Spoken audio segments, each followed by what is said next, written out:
Hi, I'm Mark Abraham, Mark the Vet, and I'm here in Stoke with a very, very dear friend of mine and phenomenal animal welfare focused parliamentarian. He's the Labour parliamentary candidate for Stoke.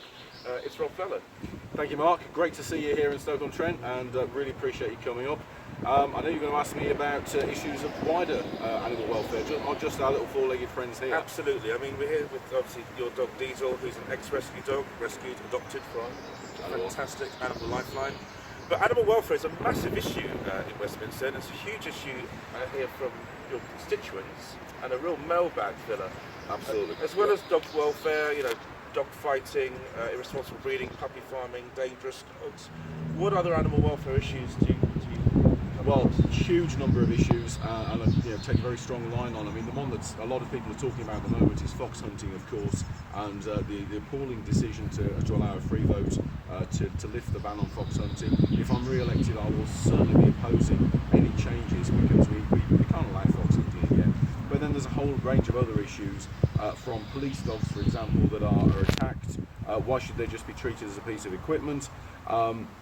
Badger culling, the nonsense that is badger culling. Absolutely, farmers have a right to make a living and to be able to have their cattle looked after, but the answer isn't just the wholesale slaughter of badgers. That just been proved scientifically not to work.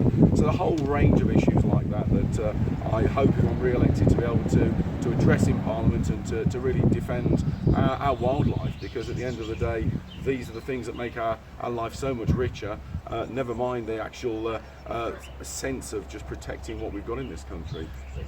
Absolutely, well said. Another issue that's hugely sort of dominant, if you like, on social media in particular, is the ivory trade. Yeah, absolutely. We're hearing that there's no progress being made on banning on a previous promise to ban the ivory trade. Absolutely. What are your thoughts on that? Well, my thoughts are quite simply, if there was genuine political will to ban the ivory trade, it would have happened. You look at so many things that the government have done, whether they're popular or otherwise, and yet we're not any further forward on banning the ivory trade. It's quite a simple one to my mind. If the government really cared about these things, they would move heaven and earth to make them happen. So again, it's about having members of Parliament standing up in Parliament to really address these animal welfare issues, whether it's fox hunting, badger culling, or the ivory trade. We've got to make sure that we've got MPs who care about these things. Absolutely. I mean, you are obviously an MP who cares more than many about these things.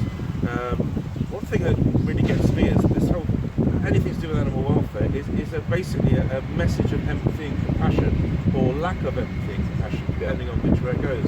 And it just surprises me when MPs or prime ministers or ministers sort of make these moves that are clearly anti-empathy, anti-compassion, anti-kindness in a way, because caring for animals is obviously a show of kindness, and trying to murder them or obstructing legislation that can protect them.